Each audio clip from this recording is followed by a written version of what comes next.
Returns probably can't stay as high as they have further assets bought at the right time. Not only various stable trusts. things are fragmented The biggest thing market here is to find the right people.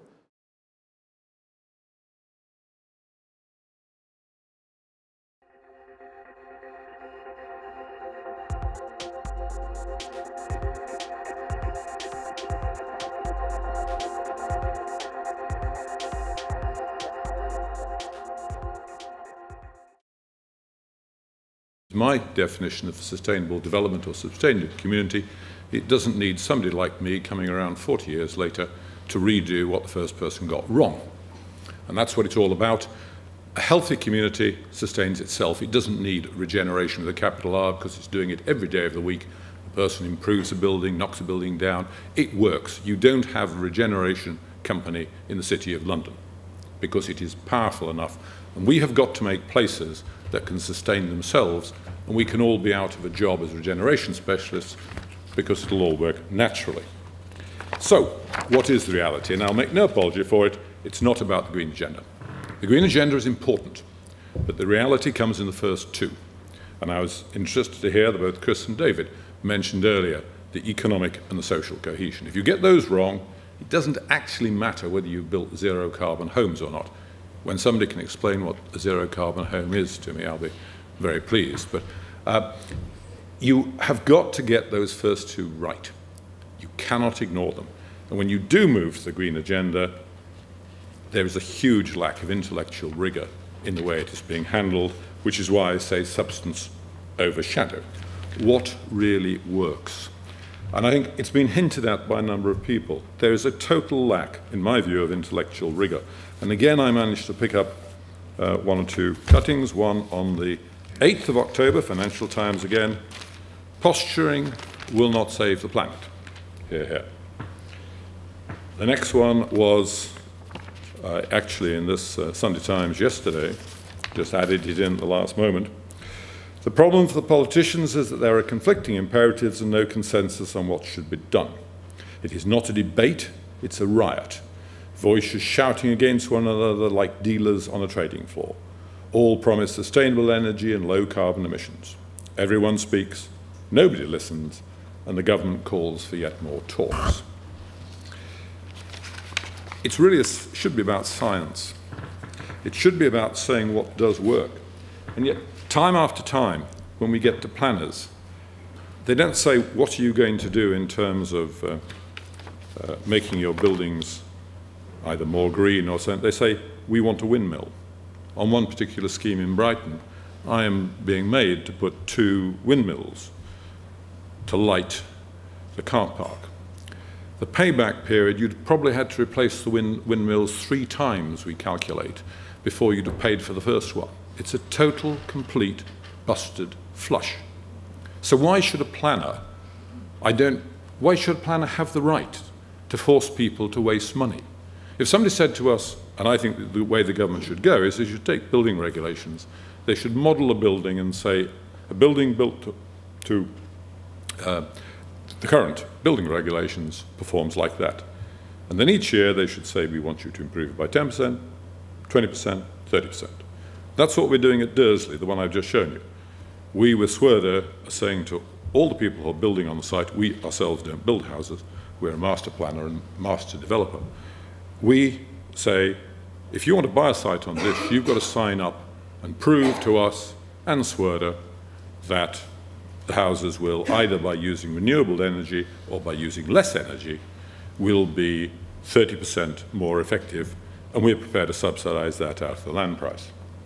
Our aim, we hope, is that we will actually end up with something where people will pay a premium to live. If we don't, we'll just make less money. But we're prepared to put our money on that challenge. So what we've got to stop is this, there's another one, the Merton agenda. 10% of energy must be generated on-site in a renewable form. Why? Why is that a sensible route to go?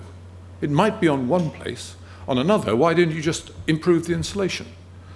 There was, on Saturday, there was an excellent article in the Times Colour Supplement. And what it showed was what worked. Wind didn't work, Solar didn't work, but what did work? All the things that you take for granted.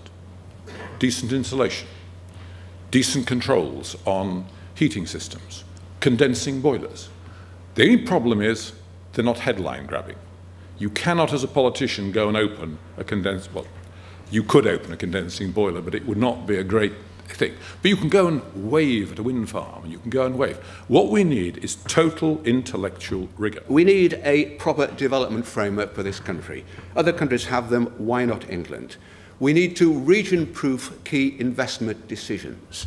It makes sense to me that if we decide, say, on a major port project in the Thames Gateway area, to at least take account of other developments in the rest of the country. Teesside, Liverpool, Hull are underused ports. It's damn difficult to get the government to look at port strategy in the round. We have to think of a better way of doing things, certainly.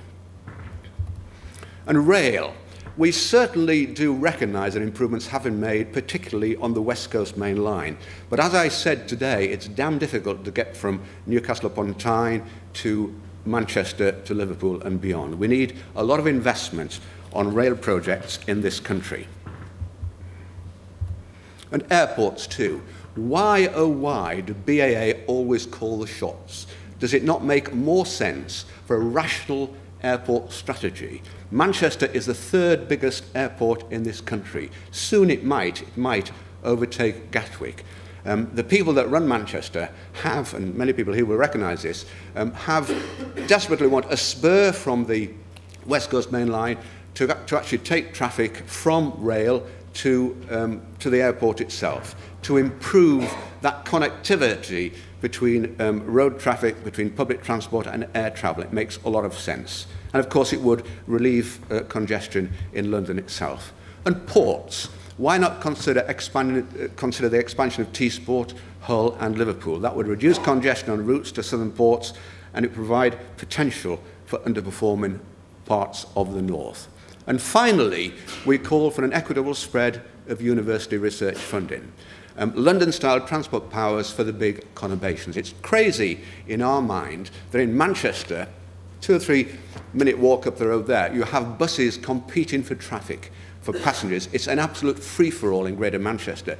There's no bus regulation, there's no public transport regulation in the great cities outside of London, although we are promised some in the current transport bill. If we continue to operate on the basis of dealing with every individual little sector on its own, if transport doesn't link and is not managed properly in relation to the provision of housing, if we separate out the development of the economy from the development of skills, and we separate out the development of skills from the development of education, and education from health, and health from social welfare, then don't be surprised if you end up with a fragmented mess where everybody assumes that some of the vital tasks that we need to do are being done by somebody else, but nobody actually checks to see whether anybody else is doing them.